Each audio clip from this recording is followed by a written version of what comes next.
Awesome. Yes, my shit right here. Say what this my shit right here. Welcome back to another episode of Road to William. Y'all, I got a special guest with me today.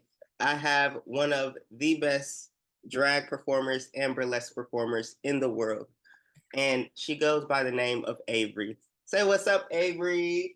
Hello. Uh, Hi. Thanks for coming on the show. I just wanted to showcase and put a spotlight on people that has impacted not only me, but how I view the world in terms of drag. And I'm learning a little bit more about burlesque as I interview different people like Aphrodisiac. I interviewed Scorpy. I want you to tell, the people how you got into drag and burlesque. Yeah, well, one, thank you for that amazing intro. I appreciate it. That was awesome. Um, as far as how I got into drag, I think originally I got into drag because I had a close friend of mine was a drag queen at the time. I think this was back in, I just looked this up just to get my dates right. I think this was back in like 2011 or 2012. I had a close friend of mine, we're still friends to this day. They were a drag queen at the time, and I would go see their shows and like go like see their troupe shows and things, and I thought it was fun and entertaining. I really loved the drag kings and just kind of how creative they were in particular. Um, and I think I don't even remember how the conversation came to happen, but I know at some point they were like, "Oh, you should try like drag. Like, there's drag kings. Like, you totally could do that." And I was like, "Oh yeah, I should try that." And so I started doing drag around 2011, 2012. I think my first show was either at what used to be Frank's Power Plant. I can't remember if it was there or if it was someplace else, but mostly just kind of, touring the dive bars and the gay bars and doing shows kind of as you do when you're doing drag. And it was fun. It was a lot of fun. I really enjoyed the energy from the audience. The women loved it. And it was always fun in a way to kind of like flirt with like the straight women who probably weren't as straight as I thought they were. Right. And probably weren't as straight as they were thinking they were, the ones that maybe brought like their drag their boyfriends or their husbands along. You could tell that they were very not into it. um it was fun to flirt with their wives and their girlfriends. So it sounds awful, but I don't care. That was always a lot of fun. I also went to Alberta College, fellow alum, and and they have an annual drag show. And so I know that one of my like first handful of shows was performing in their drag show. I emceed one year. I did realize through doing that emceeing is not for me. I like it's fun. I respect can I swear on this? I don't know if I can. Okay. I respect the hell out of people who are good at it. Is not my thing. But I performed in a few of their shows, and then I continued to come back and see the drag show after I graduated. So it was a fun opportunity to kind of just get experience doing stage performance again. I've been on the stage in some shape or form since I was 4 years old. And when I was in high school, my area of focus was theater tech specifically. But I love every aspect of the theater. On stage, backstage, costume design, prop design, all of the stagecraft stuff. Like it's always been something that I've been really into, and I always find my way back to the stage in one way or another. And drag for a while was a great opportunity for me to get to be creative, choreograph my own acts, engage with the general public, get to know other queer folks in Milwaukee, especially in the performing circuit. And it was a great time. Um, I realized over time that I enjoyed doing drag, but I realized that after a point, like my heart wasn't into it as much anymore. So I kind of slowly phased out doing drag king stuff. Like I do it like a rare once in a while, maybe for like a donation show or something like that. But I through my drag, I met a lot of burlesque performers, and a lot of times, especially with king shows, there's king performers and there's burlesque performers. There's oftentimes kind of that like link like we do a lot of the same shows. And so I met a lot of burlesque performers, and I remember talking to a couple of them asking if they would ever be open, like if they would ever be open to me either like guesting or trying out burlesque and just like giving it a go, just because I felt that I would really like it. And so I started doing that. My first burlesque show was in 2017. Um, for a fundraiser for Dainty Rogues. And it was a lot of fun. My costume was busted and I did not look good on stage, but the heart was there. And from there, I got to kind of strengthen my sewing skills. I've also sewn a lot since like high school, since I was a teenager.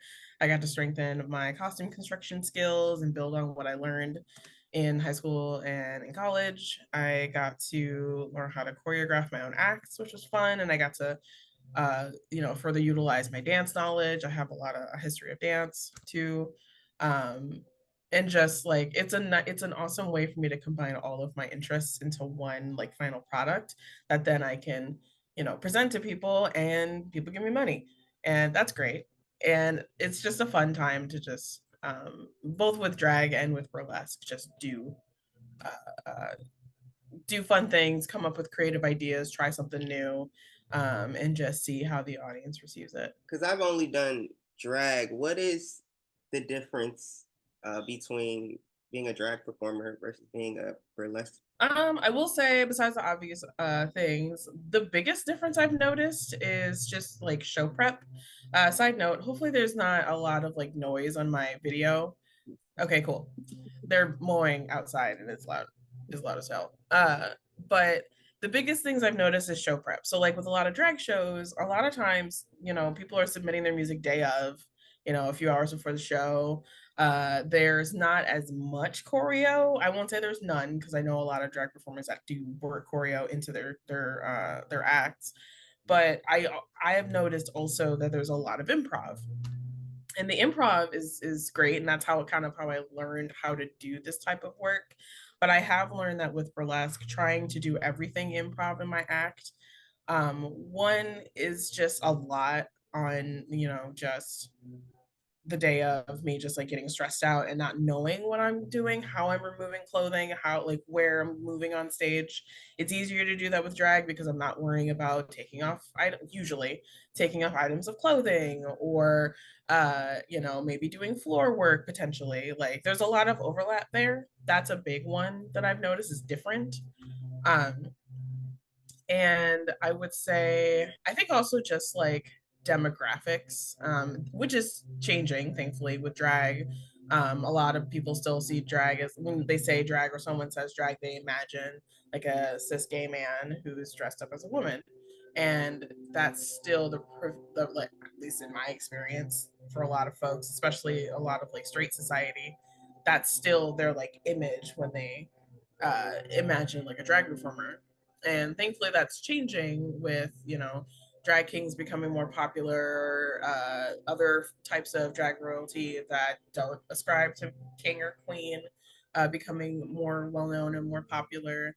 And then even within that, trans folks, trans men being drag kings, or trans women being drag queens, or non-binary folks being some either king or queen or another type of performer. And that's been a huge change. With burlesque, I would say it's still a largely cis female dominated industry, especially like mainstream. Like if anyone's ever seen like the ads for like the Empire Strips Back or like anything like that, it's all primarily, uh, and I will say I'm assuming here, but cis female, conventionally attractive, thinner or curvy, but in the right places, type of burlesque. where a lot of the shows I go to, there's all different types of bodies, and I think that's also reflected in a lot of drag too. Hmm. I see a lot of different bodies, and particularly with drag kings, I see a lot of different bodies. And with drag queens too, I would say I've definitely over the years seen a lot of different types, body types, um, and things like that. So I would say there's definitely always room for improvement, but I have noticed at least in like the smaller bars or places that hold events that are more kind of like closer to the community, Hmm. it's folks that are representative of that community a lot of the time. Not all the time, but a lot of the time. What do you think could improve? Just like the environment, or what do you think? Yeah, a lot of things. I know that there's still, at least with burlesque in particular, there's a lot of cases where I'll see, a show flyer and there'll be a bunch of white women or white and white passing women, and no one who is visibly melanated, nobody who's visibly black or brown. And that's something that isn't great. There's still a lot of, maybe having like one black person as like kind of your token exotic in the show, which is just still a thing, still absolutely a thing, even from when I started and before that even. Mhm. Um, Definitely that. I think that there at least is a move in Tacoma, and kind of sort of in Seattle. I can't necessarily speak for Milwaukee because I didn't notice it when I was there. A move to have more events outside of bars, just for one, for if you have a family friendly drag event, and also for performers that don't want to be around alcohol, or patrons who don't want to be around alcohol, for sober performers and stuff. I've definitely noticed a move to have events in sober spaces, or at least spaces where alcohol is not a bar, is not the dominant thing. And I think that could definitely help. I mean, people are gonna when you're in a bar, people get drunk, and when people get drunk, sometimes they act a fool. And it, as much as it is absolutely their fault that they're acting a fool, it would also be nice to sometimes not even have to necessarily worry about that in a sober space. Or at least not that being inherent. Those are the main things I think that come off like the top. I'm certain there is way more, but those are like the main things that I can think of. It's definitely a difference versus like being at a bar, like you said, versus going to a college and performing. It's very Yeah. more welcoming, feels more safe. Yeah. Versus a bar, it's like, that guy over there at the bar is just like staring people down. I don't know if he's a creep. I don't know what's going on in this person's head or whatever. But yeah, Right. definitely the change of environment of the scenery should improve. How do you feel about places wanting to ban drag altogether? Well, definitely not positive. It's it's kind of like a two-pronged thing in a way, because on the face of banning drag isn't going to, one, stop it from happening. Drag was born in the underground, and if that's what's necessary, the underground is where it will return to. But that doesn't mean that it'll be any less legitimate, particularly to queer and trans people. On the other prong of that, a lot of the talk about banning drag and drag queens and things like that is, at least based off of like information that I've read and like things that I've had trans folks tell me. Uh, it's a smokescreen for essentially another attempt to ban trans people from existence, Mhm. and trying to legislate them out of existence by, if you can label a trans femme who is just living their life in society as, oh, this person's a drag queen, oh, this person is offensive, this person, and essentially ban them from, engaging in public spaces, uh, going to bathrooms in public, all these things that make it really hard to just exist outside of your home.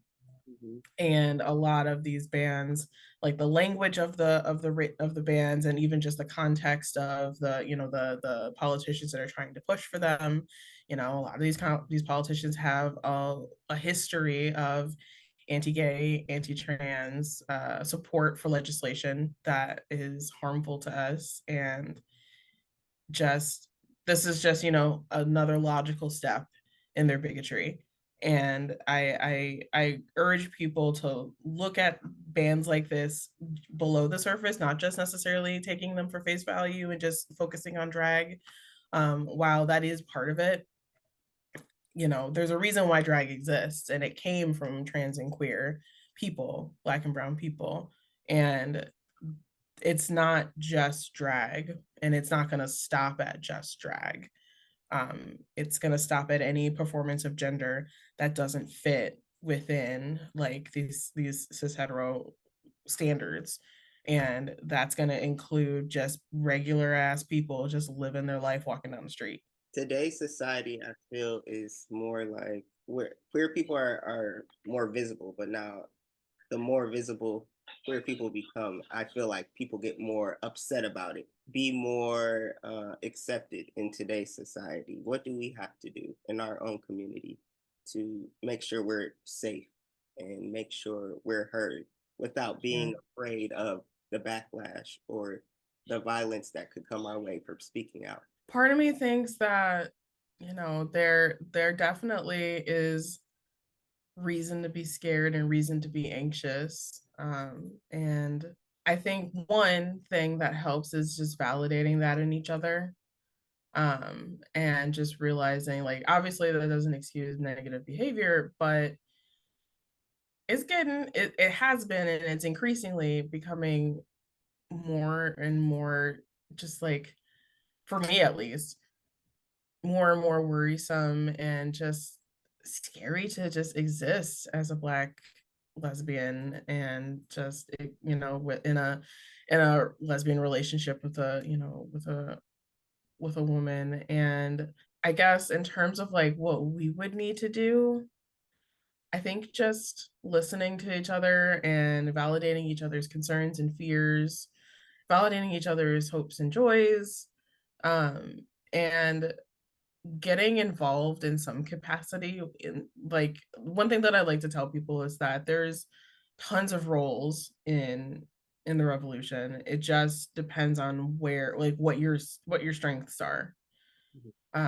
So like I do encourage people, like people close to me, people in general, to get involved in some way, whether that's telling folks about well-known queer and trans people in history and interviewing people like what you're doing, or being on the front lines and dealing with uh you know dealing with issues and being assaulted by cops and things like that. There's folks that is where they need to hold the line.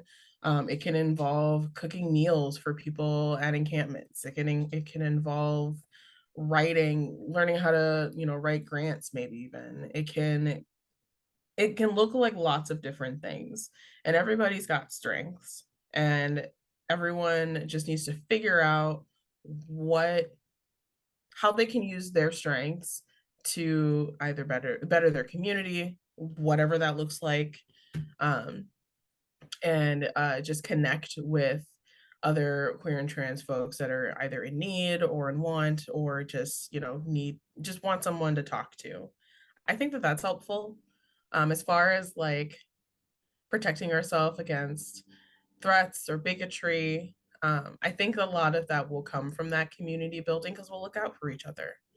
And that's not to say nothing bad will ever happen, but at least when that harm is caused, we can connect with each other and get the help we need, whether that's medical, emotional, spiritual, whatever you would need. If you were hurt by somebody, you could get that. You would be able to get support if you need childcare so that you can attend a rally, or just like whatever people would need. We're able to support each other, and that's happening in pockets throughout the country. Mutual aid is really powerful for that, because it helps people who are in community with each other. And I think that if people continue to just lean on each other and focus on ways that we can help each other in like real material ways, not just thoughts and prayers, not just, maybe just like sharing memes on Facebook or just like that, like actually getting out and doing things. Or if you're going to be behind the computer, figure out how to do a spreadsheet of all the direct actions in your city. That's one way. If you're already on the computer, figure out a way how to boost the voices and orgs that are already doing the work. There's ways to do it. Like there's ways to pretty much tap into any strength you have and help use that to help other people. Um, Now I want to move on to. Um, I know you got involved in with like sex education and Hmm. that. How important is sex education, especially in the queer community? Hugely. I mean, primarily because we didn't learn anything about it growing up. My Hold mom one on, time she gave me like one of those hold on one second. books. Oh, but Let me grab my dog. He's wilding. okay. Come over here. It's not time to go outside. You gotta lay down, relax, get your bone. Go outside later.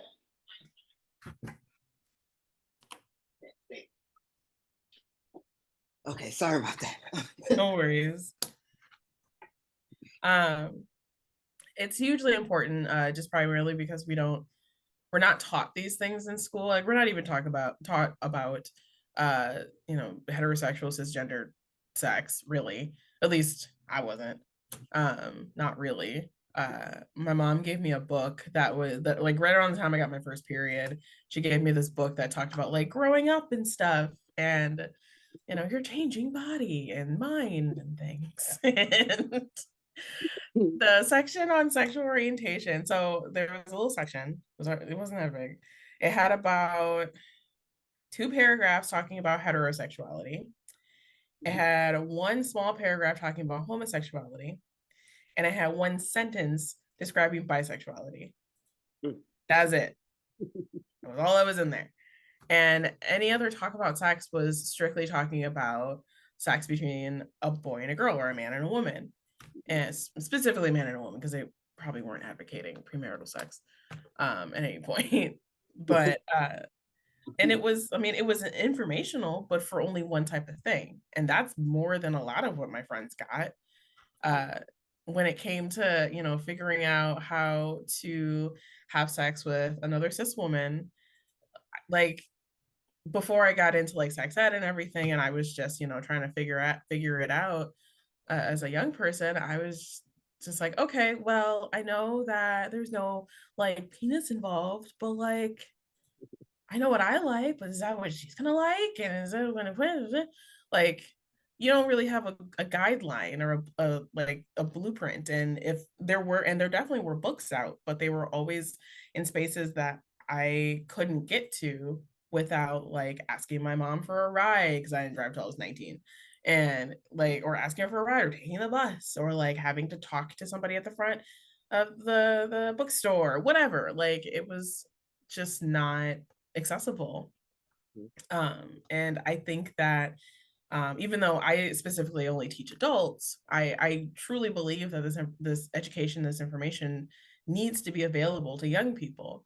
To act like young people aren't having sex, they're not exploring, they're not trying different sexual activities is just ignorant and silly.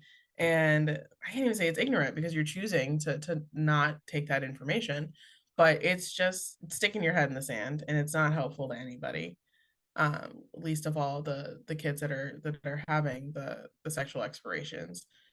Um, and then within like the queer and trans community, given the fact that we don't grow up knowing this information, Mhm. it's extremely helpful because when I worked at the tool shed, I saw the end result of people who had not learned anything about their bodies. Like it's not even necessarily that people aren't learning about sex, they're also not learning about their own bodies, and they don't know the correct words for things, they don't know how to describe thing like the types of pleasure they enjoy, they may not even know yet.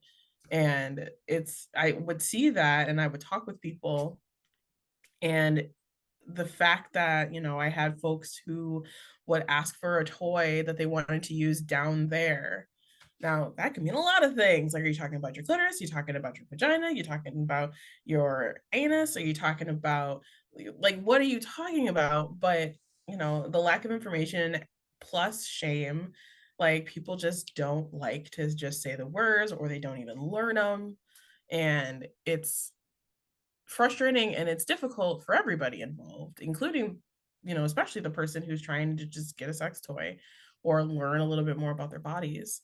And it can definitely hinder people being able to talk about their bodies, talk about the pleasure they want, talk about things they want to try.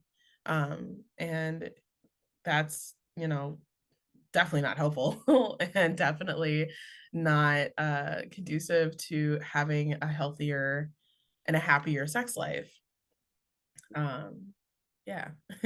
I know you said, "Hey, at least your mom gave you a book." Like my mom, Yeah. and around the time when it was also, I had got a period too, right? Around Yeah. I was like 11 or so. We had the talk, and the talk wasn't really helpful to me at all. It was just like, don't have sex. Like with, you're too young to have sex. Basically, was the talk. Yeah. That was kind of like really the end of it. But it's like for a while when growing up, I felt like I had to, when it came to starting to date or whatever the case, I only focused on trying to date boys and okay, what they like and this and that. And I always felt uncomfortable, but at the same time, I felt like this is what I have to do because if I go against this, it's wrong. And so like Right. now it's like this, I'm just doing it because, but when I started exploring wanting to even talk to girls, I felt nervous and Mhm. I'm like, no, this is definitely my lane right here. Like I struggled a lot. And it wasn't until college where I was really able to um actually explore with women and things like that. But Mhm.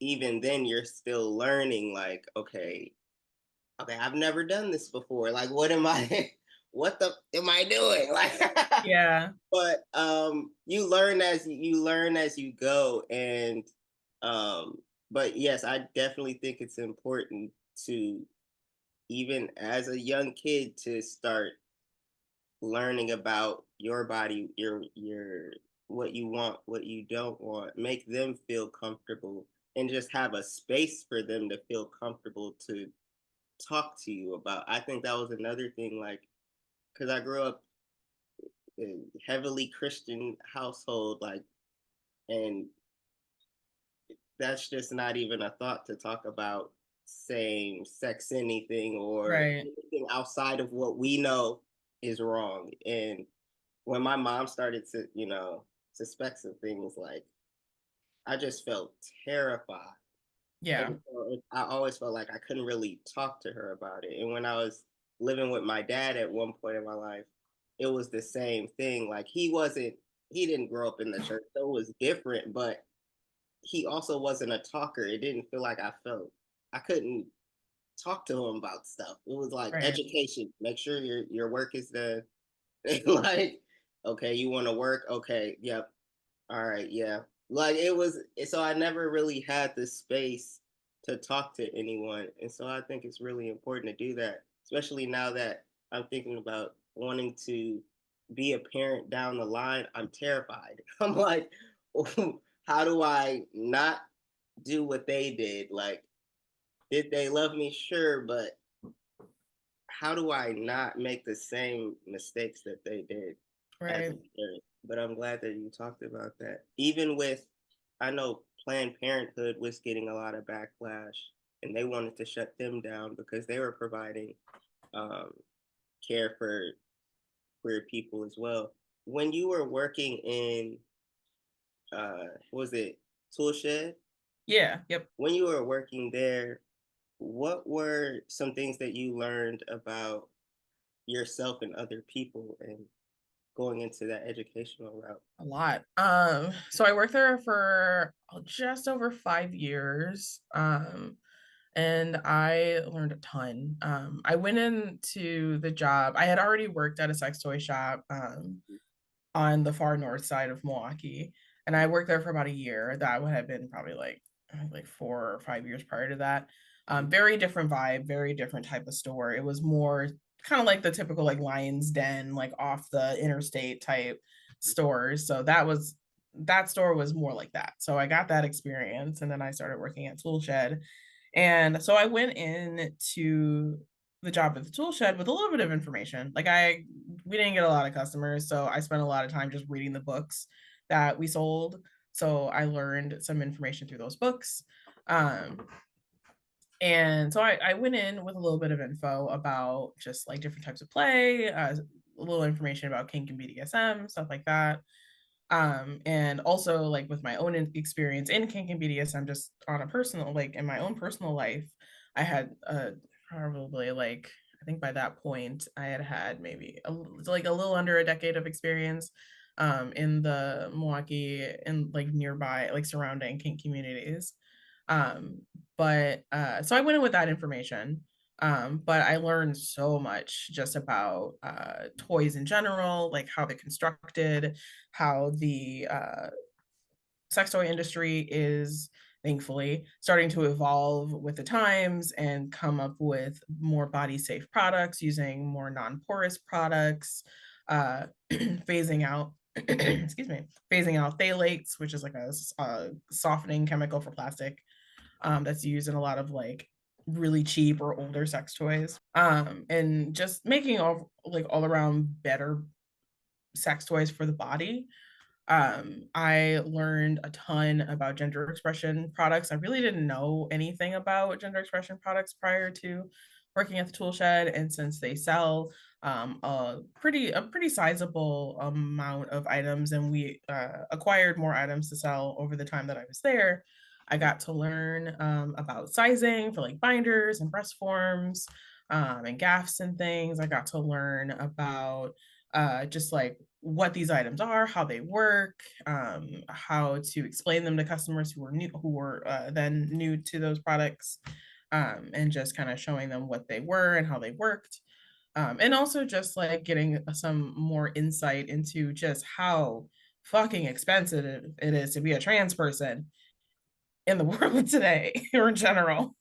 Mhm. And just like, at least in terms of like either like affirming your body to who you want to be and or passing, and just how expensive that can get. We also had books at Toolshed, so I read a lot of books on like slower nights. And so yeah, like when I got to Toolshed, as I mentioned, I had a good amount of experience, and it was definitely the things that I learned, like other things that I learned at the Toolshed was definitely like I deepened my knowledge of just like kink in general, just because like I had knowledge from my own experiences, but it was a nice place to just learn about how the like all the ways that other people are kinky Mhm. and what they get up to.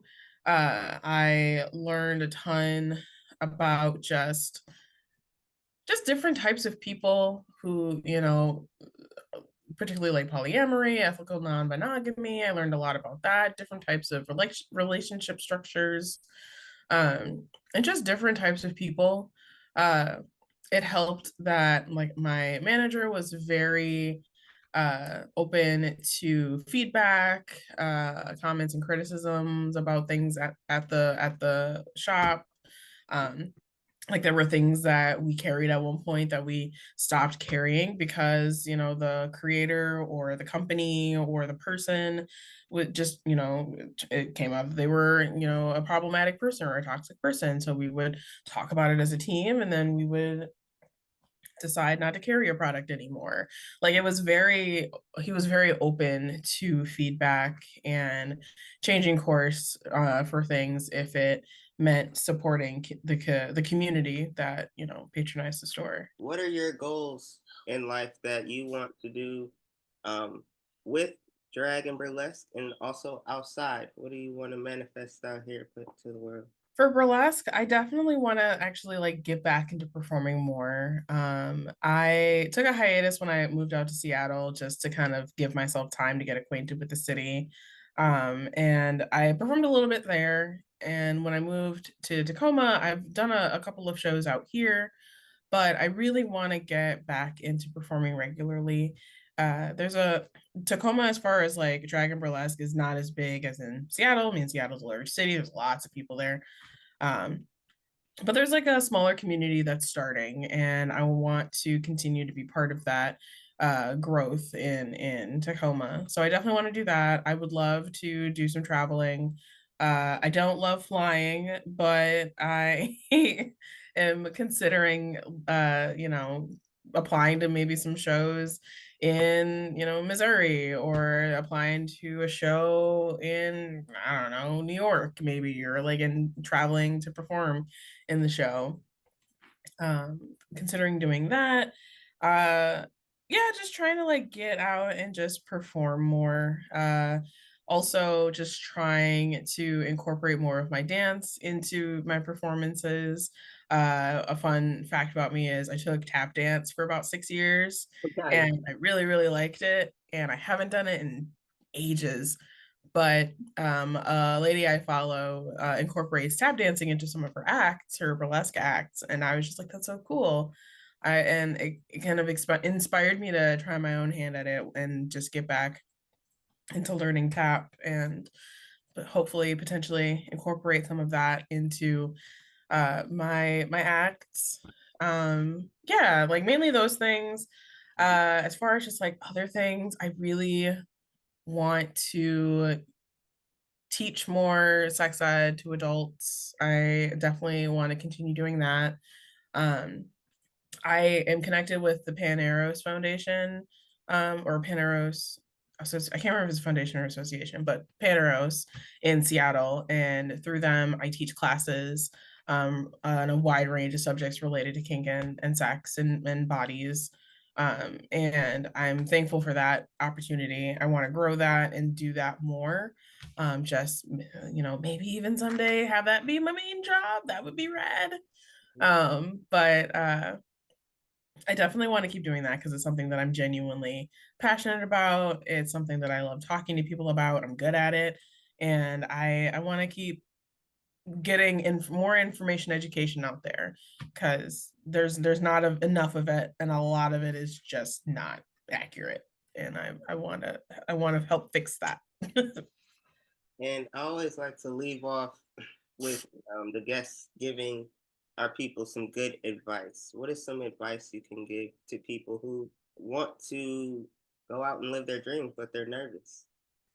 They want to be who they are, but they're nervous. What is some advice you can give? I would say, I feel like lots of people probably have said this before me, but in a lot of ways, I would say do it scared. And, I say that acknowledging that there are spaces and places where it's simply not an option to do it scared, or if you do it, or if you try to live your life the way that works best for you, it could put your life in danger. So with that in mind, if you are in a place where you at least feel safe enough to take the risk, I would say do it scared. When I worked at Toolshed, I had a lot of folks coming in, either first time buying gender expression products, first time buying a sex toy, first time for like new to ethical non-monogamy, like just new to something. And for the most part, it was a very similar like kind of process. The person would be nervous, the person would like feel kind of out of place, out of sorts. But the main things that we were taught, and how to interact with customers at the store, is just, validate their concerns, listen to what they have to say, and just, treat each interaction with curiosity and compassion. And that's something that has carried me through a lot of just learning about new shit and not understanding new shit. Uh, Both with myself and with other people. Give yourself some grace, cut yourself a little slack. You know, the first time you put on makeup, you might look a little busted, but you're doing it. The first time you try to coordinate uh, an outfit that affirms you in the gender you are, you know, when you look back on that picture 5 years from now, you might be like, oh God, but at least you did it. And you can't get better at something until you start and you're bad at it. So just, you know, if you're scared, if you're nervous about what people will say, um, do it anyway. And, you know, do what you got to do to protect yourself. But do it anyway. Last but not least, like, are there any shows or anything coming up that you would like people to know about and attend? I don't have any shows coming up, but if folks want to follow me, I'm looking up my information right now because I don't have it in my brain. Where can they If follow people you? want, huh? Can they follow you? Yeah. So if you were interested in getting learning more about me, if you're interested in learning about sex education and just kind of following me along that journey, you can follow me on Instagram under I have like a million different names. This one is under Kinky Nixfall. Nixfall is spelled N as in Nancy, Y X F is in Frank, A L is in Lima, L is in Lima. Kinky next fall. Also, if you're interested in following my burlesque life, you can follow my Instagram, my other one, at a name that I don't remember. So that one is under Black Lilac, BLEQ, and then LILAQ. So Black Lilac, but Q's instead of CK's. Um, Otherwise, yeah, I'm also on Facebook under Avery X Machina. I don't update that nearly as much, but you're welcome to follow it. And I think those are like the main things. If you're in the Seattle or Tacoma or Olympia area, please come out to any of my classes. I have some classes through Paneros in July and August. I'll be talking about a variety of different topics, and you can go on Paneros's website and check them out and see if there's any of those classes that speak to you. I would love to see you at one of my classes. Yes, go support Avery. I'm wishing you all the love and success in your life, that you're going to keep growing. Don't ever stop. Don't ever quit. You're on this platform for a reason. You have a lot to offer. You gave the people a lot of information that does lack out there.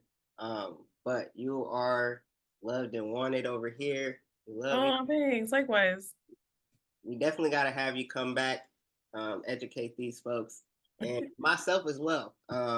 This is all about a journey for me too, learning new things, learning about people, but giving them their flowers when it's deserved, and you definitely deserve it. So, Thank um, you. yeah, thank you for coming on the show. Well, thank you for having me. And I would love to come back and talk more sex and bodies and gender and all the fun things. Yes, thank you. Make sure you guys like, comment, and subscribe, and share this video. And I'll see you guys next time. Peace. Yes, my shit right here. Say what, that's my shit right here.